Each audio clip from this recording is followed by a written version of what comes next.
Hey, Hi, Alicia. Alicia. Hi, Alicia. Hi, everyone. Thanks for joining us today. Thank you for inviting me. Thank you This, very much. this is very exciting. We're super happy to have you here. My name's Ingrid and Hi. Edwin here. We are both the facilitators and educators with Teen Summer, and this is Teen Summer. Hi. Hello. Hi.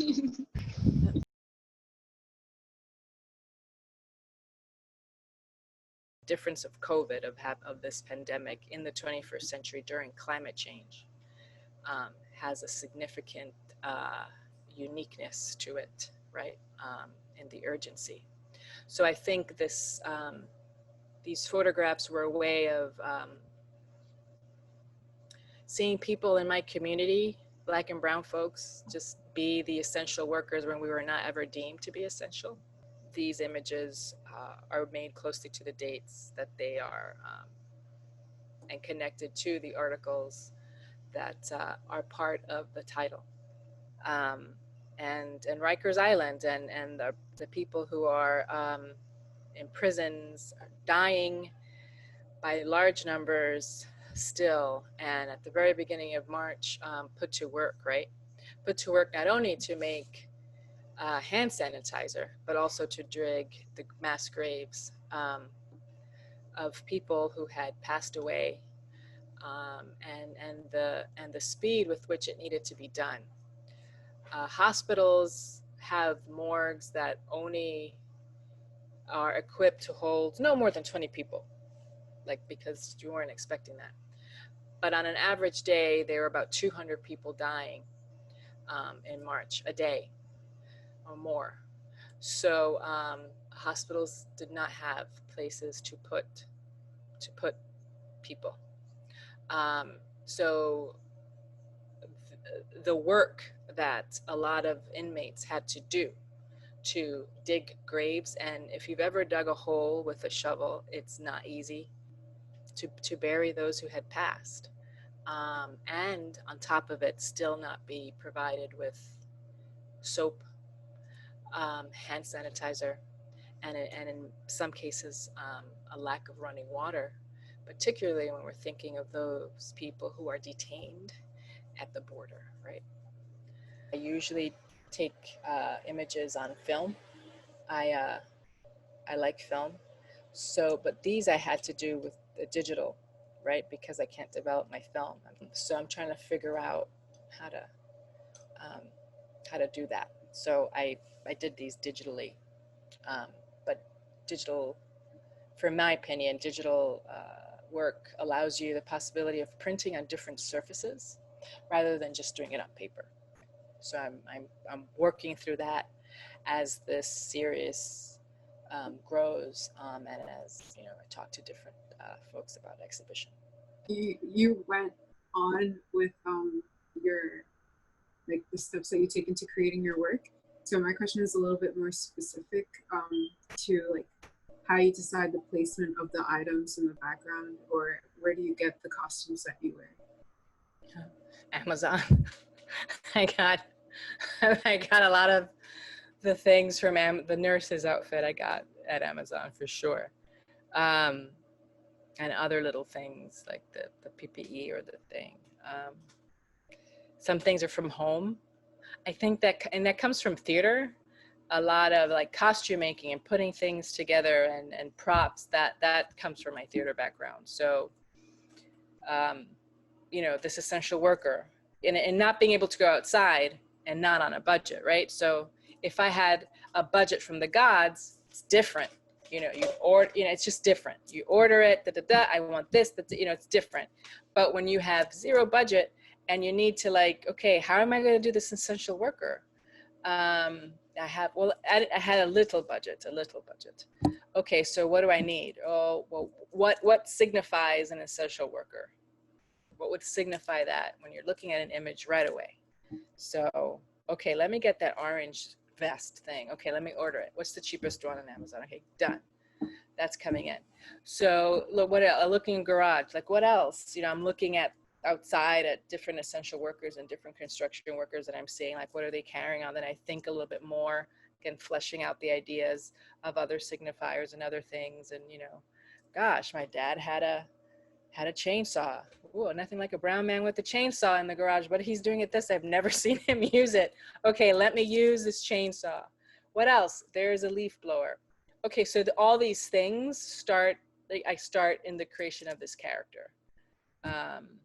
So that's how I started piecing together that one, right? The nurse I told you, was very much nurse. So what do I have at home that would create this setting, but also being fully aware that this setting isn't a hospital setting. It's still my home. So what in my work, like what can blur that line? What can blur that line between the documentary and the staged? And that specifically comes from my theater background and set design and then the orange jumpsuit I had from a previous performance, and that's such a strong signifier. And my choice of leaving the space bare has a lot to do with how would it be staged if it were a theater piece. Like how would that setting be staged? You know, what are some verbs that came up? There is this emptiness, right? And then you're still kind of under this, you know, you're under a chandelier with one light bulb, you know, this chandelier that represents so many things, right? That are in stark contrast to the person in the orange jumpsuit. So we have these two images. The second image was about had to do a lot with the nurses and the frontline workers who were taking care of people and falling ill at the same time and bringing these illnesses home. The sign that you see behind you is a sign that I made with my daughters, and we have it in our window actually, for you know, for our nurses, for our postmen, our postwomen, our post people, our delivery people, sanitation workers.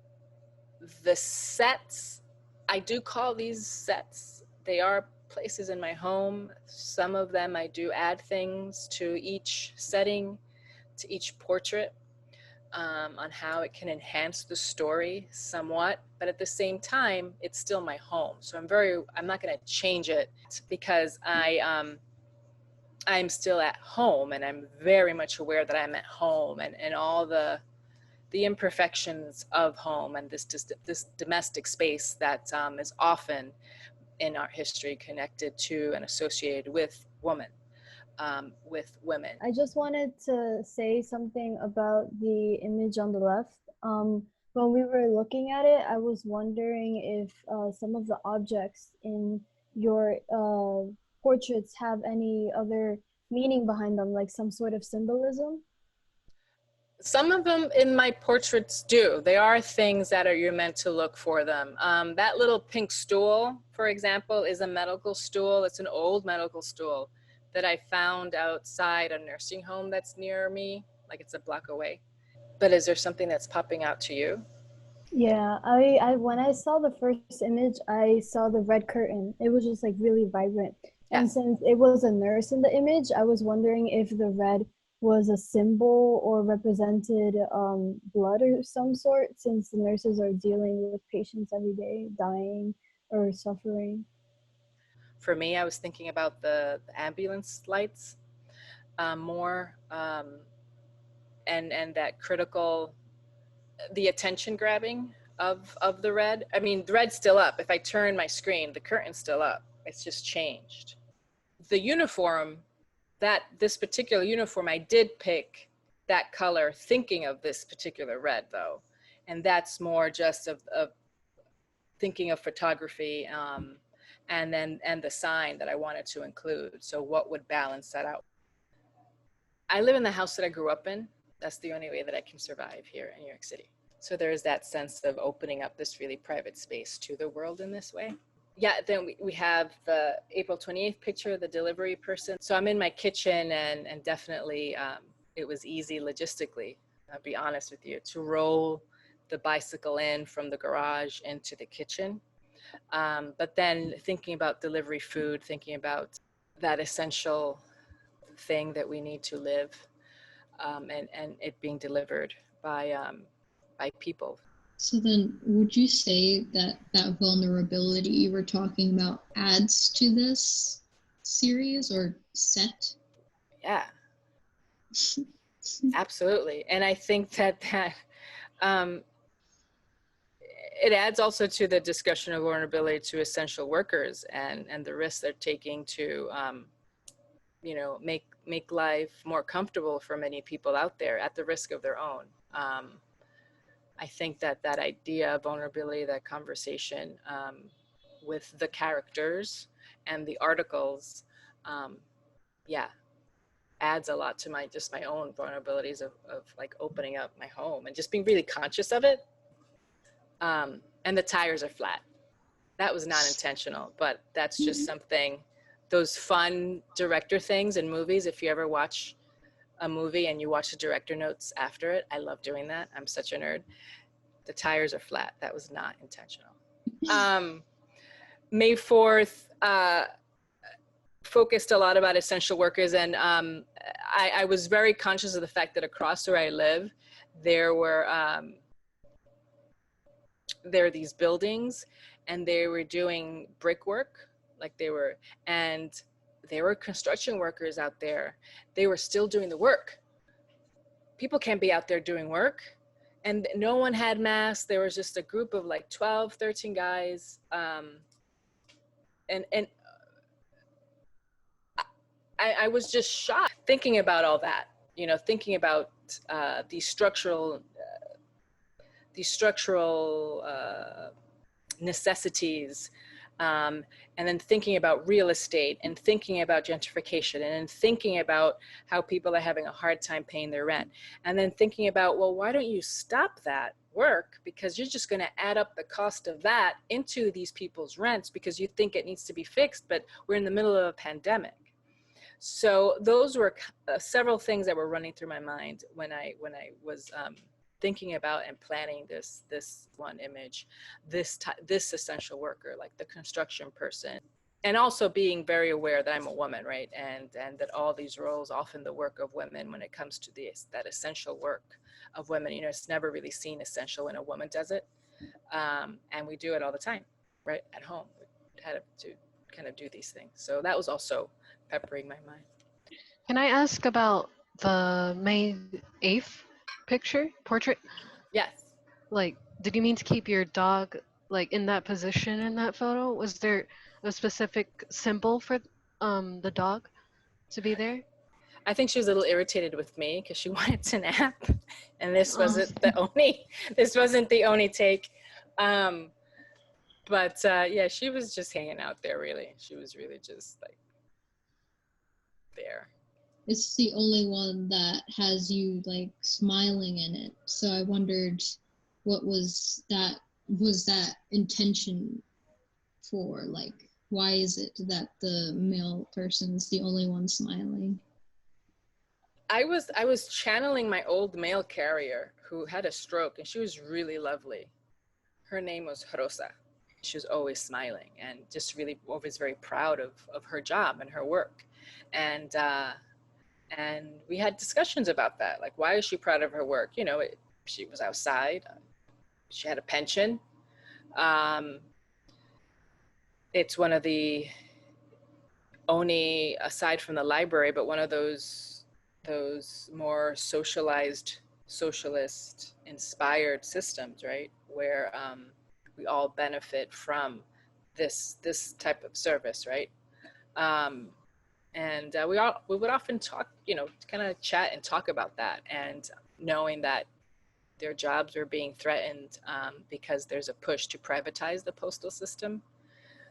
So as like I've been like listening, I think that you use like a lot of influences from like your life to put into your artwork. After seeing that you wrote like you're a descendant of like the Afro-Taino Caribbean like set, how has that like influenced your outlook on the world today? Or like, does that appear in your artworks?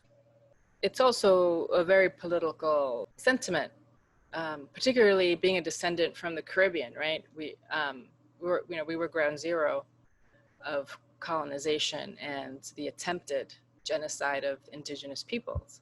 Meanwhile, in all the countries in the Caribbean, there are aspects of indigenous culture, and that those aspects have been largely preserved within the African cultures that were brought up from people who were enslaved and brought into the Caribbean. And as someone who was born and raised here in New York City on Lenape land, I'm also very much aware that my connections and my experience being a descendant is coming from the stories, and it's coming through my family, through my parents. It's not because I spent any extended time on the island of Haiti and Quisqueya, where it's now the Dominican Republic, Haiti. That is where my family is from. It's something that I've been exploring and finding words to, but it's not a direct relationship as opposed to other people who have the same background as I do, who spend a lot more time there, for example. Based on your artwork, do you consider yourself an activist? I just ask because your artwork mainly surrounds like the struggles of quarantine and COVID. Yeah. I mean, it's a part of me. It's a part of these multitudes of identities that show up, and I can't leave them aside. Like, to bring my whole person into everything I do, because for so long we can't, you have to like code switch, right? You have to be a certain way, a certain thing, and I've just like I've grown tired of that. Like, I'm a parent. I say I'm a parent, it's still to this day, women in art, you can't have children. No. Well, sometimes our ovaries do things and we have children. And that's who I am, right? And then these last two, the shopkeepers, are also other essential workers that I would have contact with because I still had to go shop for food.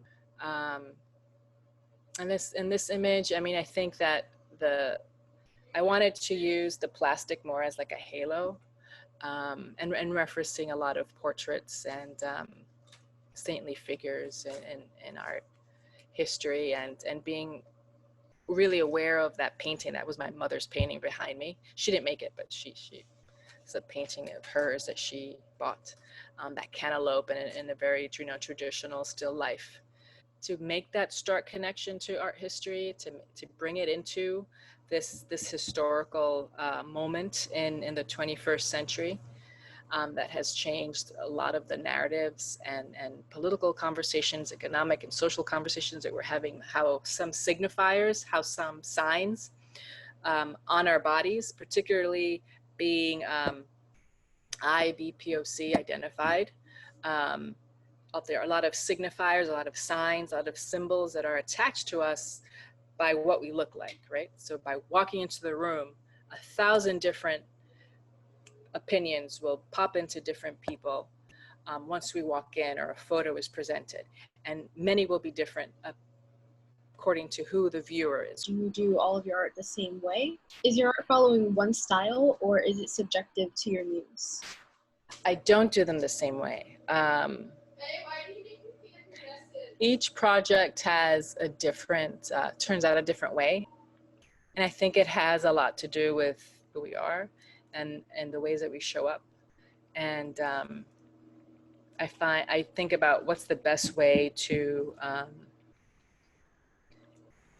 look at this topic, to look at this idea, and still be true to what I'm able to do within an urban setting. The Bronx, this is where I'm from, and climate change is affecting me, but all I was hearing at the time was about places far away from me that are being devastated, but then how do I make the connection? And so then how can I have this conversation with other people? So that came out into a socially engaged art project. And, you know, there were documentations of it, but those are just documentations of events that took place. Like the project in itself were workshops that residents did. It was creating a bill. It was creating like a % for green bill modeled after a % for art with people. So it was a big bill on the wall, and people just, you know, adding changes or putting post-it notes. Everybody around Hostos, out of 100 people, everyone knows climate change is happening. Everybody thinks that the government's not doing enough. All these overwhelming questions where we're often taught that climate change isn't something that at least people in our neighborhood think about. People were well aware, you know, so that was how % for Green came out, and that was very different. So, but I was thinking of what skills do I have? I can have conversations. I have a lot of questions. Create a space where people can come in and out and drop in and out. So I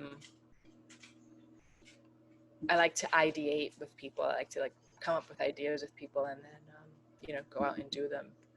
So I think that each project, I think about what's the best iteration of it, and how can I still be true to myself and the skills that I have. And that leads to the last image, to the June 4th, to the protest that was very specific to the Bronx for George Floyd. The curfew was still hot, and it's this event, in my opinion, that ended the curfew. I don't think the curfew would have ended had it not been for the unfortunate circumstances of that occurred during that protest in the South Bronx, and a sign that I used. I personally did not go to the protests. I stayed home. I was with my kids, but the sign and PPE was sent down by folks in my mutual aid group. So again, carving space within art, within images, in order to keep historical conversations and discussions alive. All the work that I make is within the context of historical happenings occurring, whether I like it or not, right? If something's very political, it's still occurring. My choosing to include it or to make space for it or not in itself is a political statement. So I opt to always include things in my artwork because they are so specific to they're specific to how I see art as part of the witnessing of different ways of chronicling the world that we inhabit. I recall that you previously said that your mood kind of changed over quarantine after the protest started. So how will you say the June 4 piece differs from all the other pieces that you took? How was different? Yes.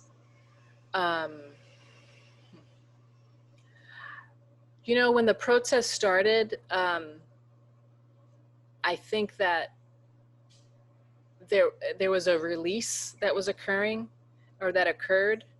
It was like a cosmic release, because everyone was like physically indoors and kept up, and at the same time and physically indoors, but losing jobs, right? There are 50 million people now unemployed.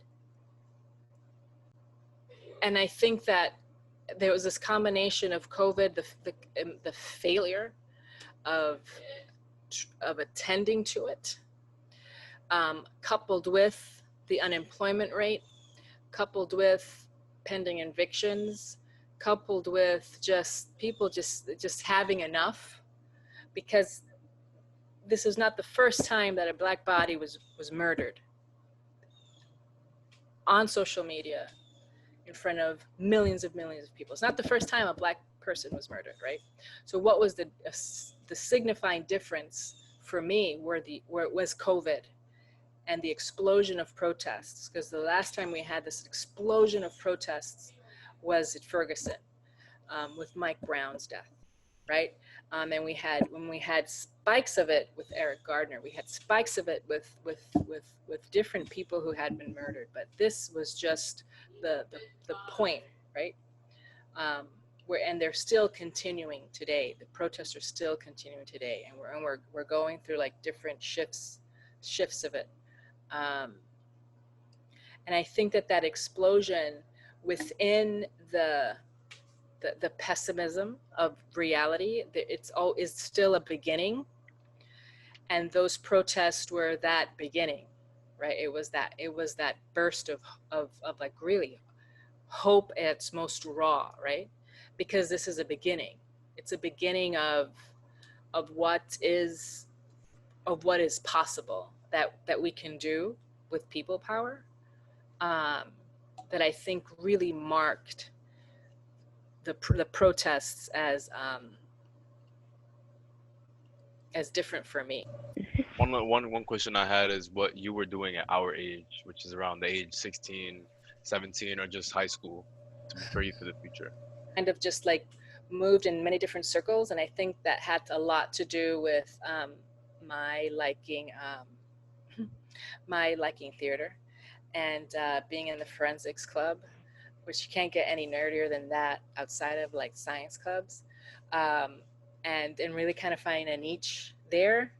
So and so I think that was like I was building, like high school became more interesting after sophomore year, after I joined the forensics club, and I always had a hard time because I didn't, being a brown kid, I didn't feel like, and a girl, like I didn't feel particularly like smart and brilliant and like, capable of saving the world.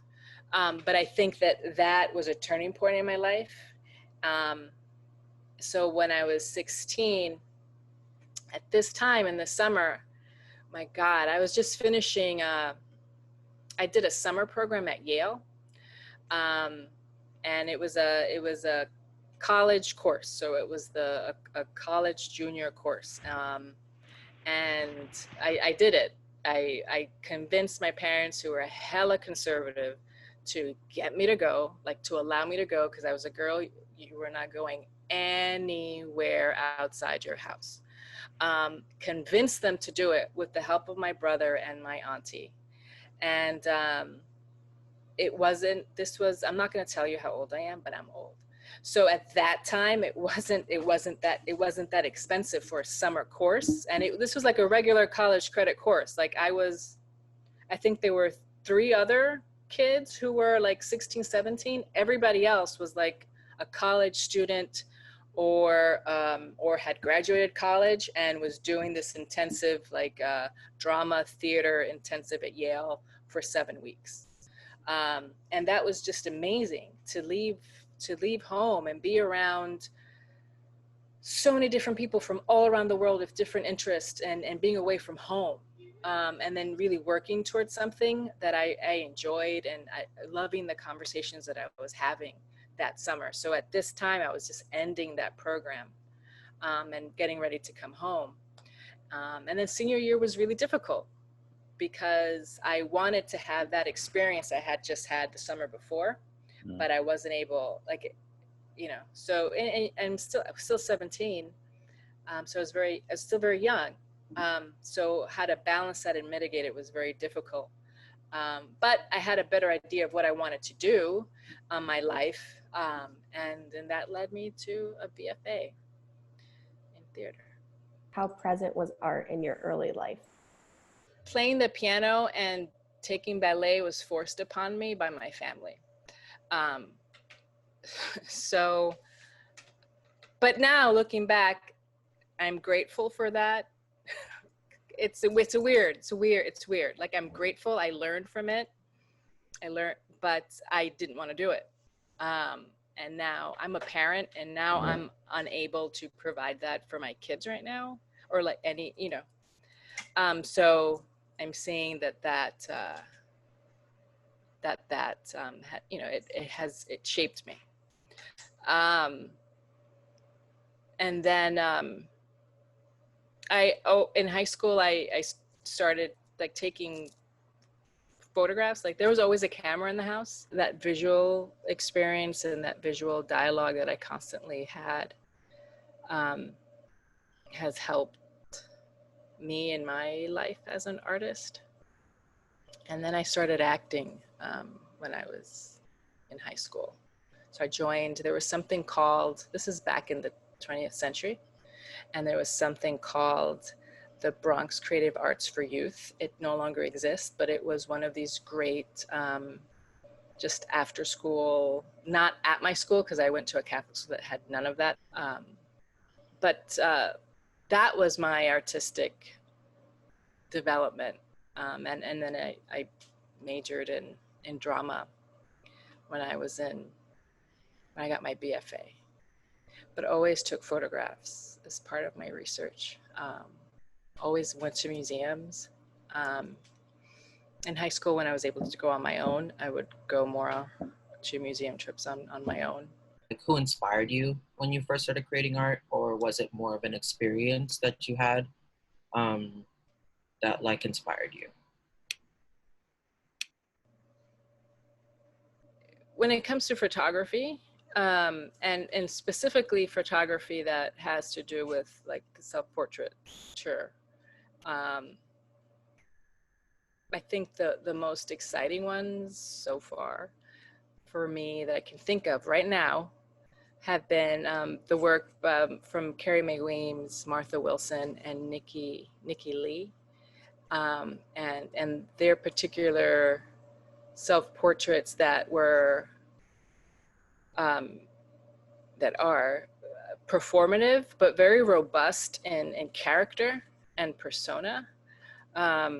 They were taking back the image, like taking back the image of themselves. And what I mean by that is that there's so much that, in particular, when we're thinking of women of color, and when we're thinking of women within the whole cultural landscape, our bodies have been largely affected by the het male gaze, right? And also, if you add the het Christian male gaze, and taking back that image, taking back what's projected onto us, is for me, when I look at their work now as an archive, whether it was their intention or not, we would have to all have a discussion together with them. But I think that resonates because they're challenging the gaze head on, wanting to undo what the gaze and within the history of photography has been placing on our bodies. Why do you continue to do what you do? I feel that it is such a significant and important way of chronicling history and from within culture. So I think for me, I find that my artwork, I want it to be placed within that context so that it's necessary in order for you to get a richer understanding of a time period. I would like my artwork to also be a tool in that, in order to get grasp a better understanding of what was going on. Because for me, people's narratives, people's experiences often get left out of the larger dominant experience. And that's why we're toppling statues, right? That is why we're asking for the removal of these signifiers that mean death and destruction for many of us, right? And, you know, and being an artist is not easy all the time. And also there are all these checks and balances, right? The hustling is, you know, it's not, the hustle, you know, that's a part of it. It gets hard. But then I think about being in a cubicle and I don't want to be in a cubicle. My question is going to be kind of focused around your family life. So it's going to go back to then. And my question is, were your family and friends supportive of you when you first started? And were there any setbacks between them? So it was difficult to even approach the conversation of, I want to go to school to do drama. And that was, I'm going to be 100,000% honest with you. It was not an easy conversation. I had breaks in between, right? So when I graduated from my BFA, I didn't want to be an actor anymore. I hated it, right? You had to be like, I'm not poo-pooing on J-Lo at all. I'm not, or Rosie Perez, I'm not. But you either, like in the world that I was in the later 20th century, you had to be either one of those two people. And those are the, that's it. There was no space for me. Like literally there was no space for people who looked like me. So that was limiting and frustrating. And then, I just didn't want to do it anymore. I got a little job sitting as a receptionist, hated it. But from that experience, I was able to get this other job teaching English in South Korea, where I lived for 2 years. And I was just like, I'm just going to do this because I don't know what I want to do. So I took a hiatus from art, right? So I took that time and I was teaching English and writing English language textbooks and lived abroad for 2 years, and then just continued traveling for 2 more years and living in different places. And I, and still, the camera was always at my side, still always taking photographs. And when I came back here in the 21st century, I decided to go to graduate school. So there was that 8-year period. Needless to say, we take our different paths to get to where we're going. But it is, and I'm not sounding like a cliche, but I am.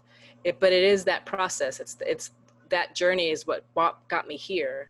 So if you have any advice for people setting out, what will you say that is related to art or any career?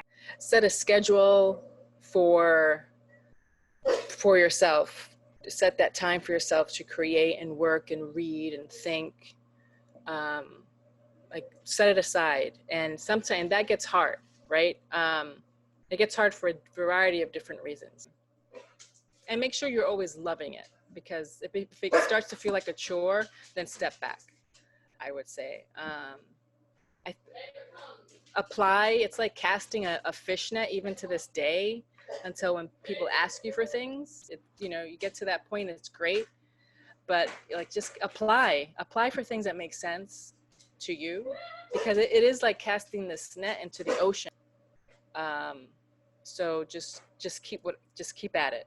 Just keep at it. Keep at your craft, and then keep at it, and create opportunities with people, because it's the same people that maybe here that you might connect with someone here this summer. Collaborate. Collaborations are great. Collaborate, work, create opportunities, find people that you can talk to, like Edwin and now, like, people that you can, hey, we have this idea, flush it out, and then just, and be persistent in creating opportunities, because the internet has created a space that wasn't there before, but it's not the only space. You have these public spaces too. You have the sidewalk, you have people's apartments, there's opportunities there that you can create your art and share it and communicate and have an audience. What are the obstacles and hardships you had to face throughout your entire career, and who do you seek help from? Student loans are an obstacle. I'm not gonna lie. I tell this to my college students: you find a way for people to pay you to go to school. There's a way. And it's hard. That was a huge obstacle. It's just paying that loan off, right? Don't go into debt. It's not the time to go into debt. So, look at different schools. That's something that I wish was told to me or advised. Like, look at different schools, different opportunities that want students, want people like you to be in their campus. Look and dig, and, and always be true to yourself, because you may not want to be in Nebraska, in the middle of Nebraska, right? But, contact professors, contact people that you're interested in their work, so that if you do end up going to Nebraska, because that means that not only is your tuition fully paid for, but they also give you a stipend to live from. That's a weight off your shoulders when you graduate, because that means you don't have to you don't have this debt on your back, right? I mean, that's certainly been something that I'm almost, I don't even want to say I'm almost finished painting, because who the hell knows what's going to happen. But it's like, that has been difficult. Having periods of going back to needing, you got to pay the rent, and hustling is difficult. It's important to meet people and talk people. The AIM program was great in that regard. And other programs, and this taking those chances and sending your stuff out to people. Like be a healthy ruthless, like John Lewis would, get good trouble. Be a good ruthless, and like just send people your stuff. And some people may answer and some people may not. That's not the purpose. The purpose is to keep in action, right? Keep moving, and whatever it is that you do, keep active.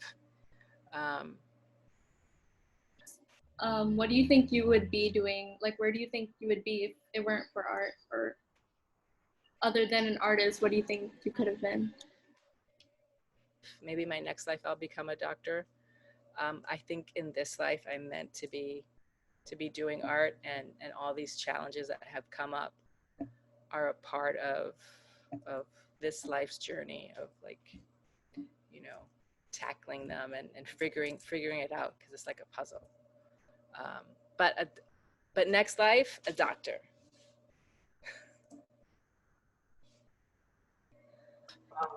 What is the greatest takeaway that you would want people to have after interacting with your work? What's the greatest takeaway I want people to have after seeing my work? Overall, I want people to be inspired to go out and do their own thing. I want people to be left in conversation about the work itself, but also about the different issues that a piece of work might be working through, addressing, or responding to, carrying that conversation out, talking about it, so it just doesn't stay in one moment. And I think that goes back to like that activist mindset of keep people talking, keep people moving, keep people doing, because that's, in that constant in that constant motion, we actually get somewhere. We're not gonna dig a hole, but we will move forward. Those are some things in a larger brushstroke that I want people to leave with. I would just like to say thank you so much for coming today. Oh, you're so welcome. Thankful. Yeah, thank you. Thank you. Very. I really enjoyed your pieces and looking at them. Thank you for being here and for being here. And if you have any questions that you want to ask Edwin to ask me, that's fine. You can always email me, okay? All right. Thank you so much. All right. Thank you, All right. Alicia. Have a good Bye. one. You're welcome. Bye. Thank you. Bye. Bye. Bye. Okay, let me see if I can leave. Okay. Thank you so much. These are really great questions. And I'm going to tell the person who sent me these interviews, I'm like, they're a group of students who had the same questions as we did. Amazing. Yeah, Alicia, thank you so much for speaking with both teen summer sessions. Sure. Session B, thank you so much for your amazing questions, and we'll see you soon. Thank you so much, everyone. Have a good night. Stay safe. Thank you. You too. Bye. All right. Bye.